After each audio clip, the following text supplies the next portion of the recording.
Hello. Alors, voici l'analyse du jour.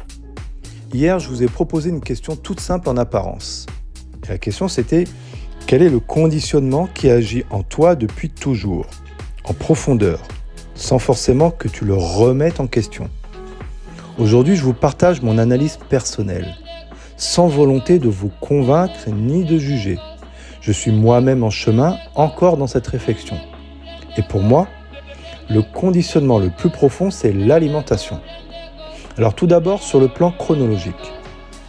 Sur ce plan-là, ce conditionnement commence avant même la naissance.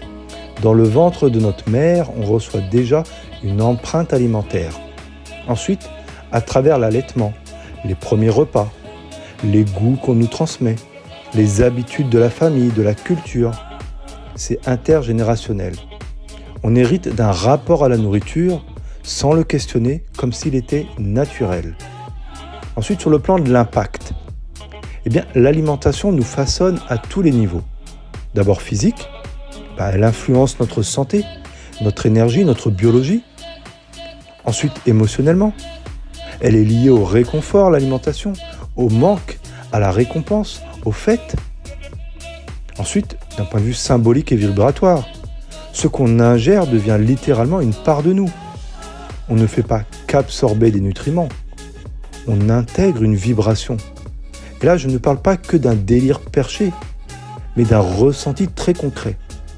Quand je mange un être qui a eu peur, est-ce que je digère aussi cette peur?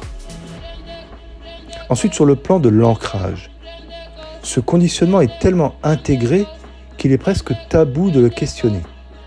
Manger de la viande est culturellement valorisé, ancré dans nos traditions. Même poser la question peut déranger.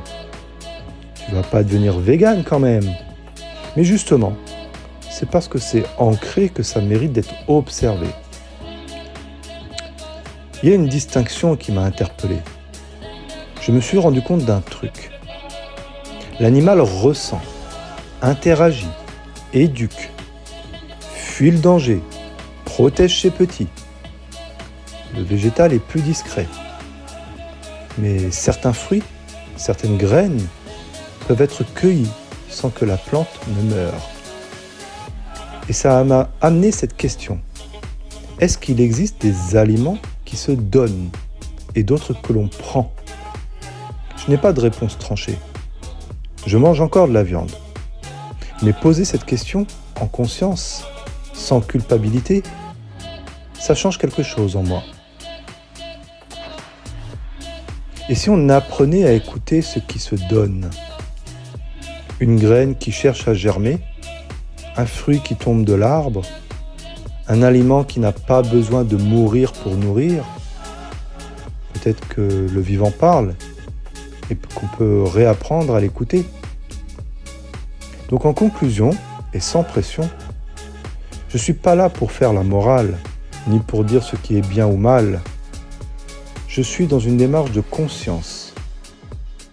Est-ce que ce que je viens de manger, je l'ai choisi? Ou est-ce que je l'ai hérité? Pas de culpabilité, pas d'objectif de perfection, juste un réalignement petit à petit, avec ce que je ressens comme juste pour moi. Si ça te parle, tant mieux. Puis si ça ne te parle pas, c'est ok aussi. L'idée, c'est pas de convaincre. C'est juste d'ouvrir un espace de réflexion, ensemble.